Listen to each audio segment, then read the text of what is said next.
Ang gandang tignan mga kadugo, oh. Ay, maganda itong palay nila, oh. Oh.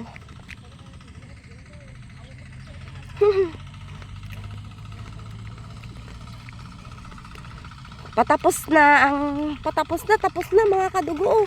Hindi pala patapos. Tapos na ang anihan dito sa amin. Oh, wala na dito, oh. Nakatayong palay. Pero nagbibilad sila dahil bumagyo nung nakaraang araw at kahapon at ngayon lang muling uminit.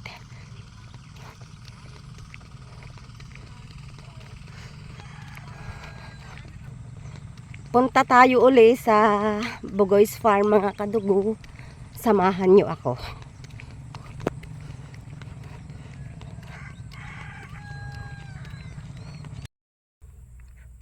Ito na lang mga kadugo yung mga palay na hindi na ani dito sa aming lugar. Yan.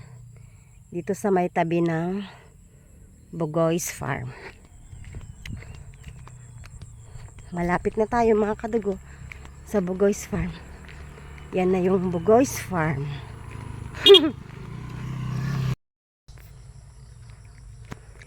Nakarating na tayo mga kadugo dito sa Bugoy's Farm. Ayan.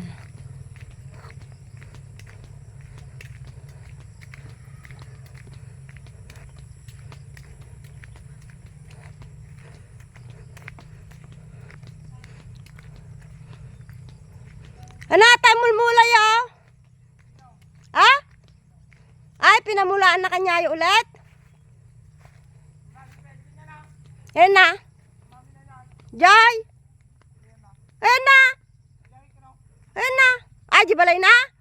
Kuna ano dito ni? Rintaan yung ordatay. Ay, okay. Mano rintaan na ah? 1,000 ato, 1,000 nga square meters. Mulaan nyo nga tala? Ati lang, may sa? Why, ata dua? Ayan, talo. Ay, panades, dagasin to mga ikatinagigay ka. Aji ni, naganan. Uy, ayan mga kadugo, tatabnan pala nila ng pipino. Pipino. Binayaran nyo na yung kanya?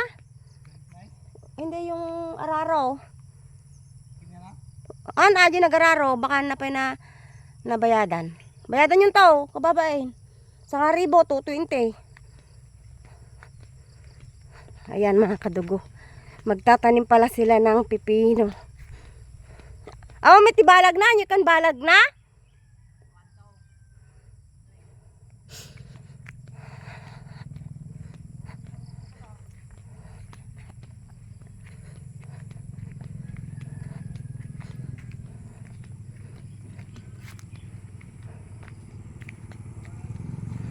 So ayan mga kadugo, tanim ng tanim kahit nalulugi. Oh, itong mais niya wala na ito mga kadugo, pakain na lang sa baka. Pakain mo na lang sa baka itong mais mo.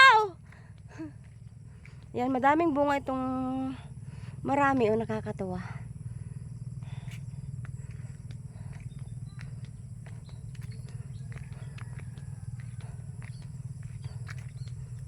Ayan mga kadugo.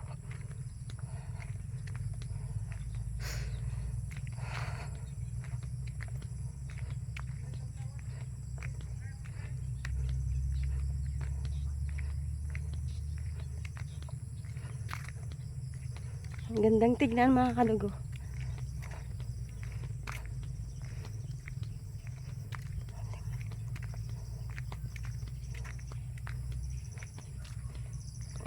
Oh, madaming bunga. Ay, daming ano, oh, dapat alisin, oh, na mga ano.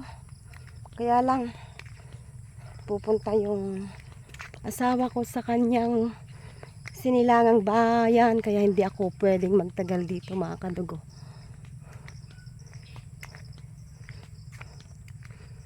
Ayan. Hindi naman sila nagpatangaw. Alisin natin ito.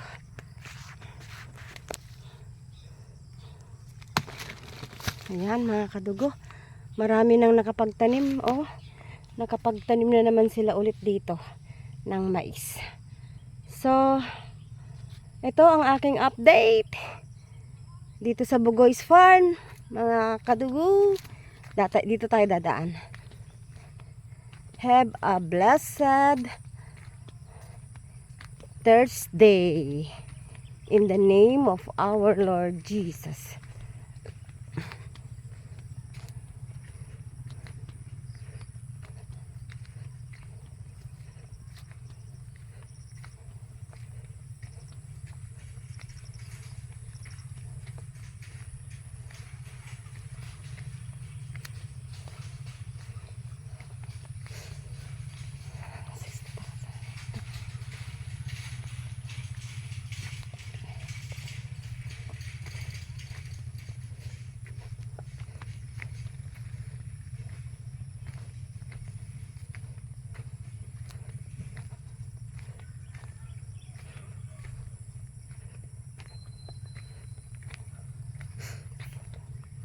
Ingat po tayo palagi. Lagi nating tatandaan, mahal po tayo ng Diyos. Hindi niya po tayo pababayaan. Maniwala, magtiwala, umasa, sumunod lang tayo sa kanyang salita. Bye-bye!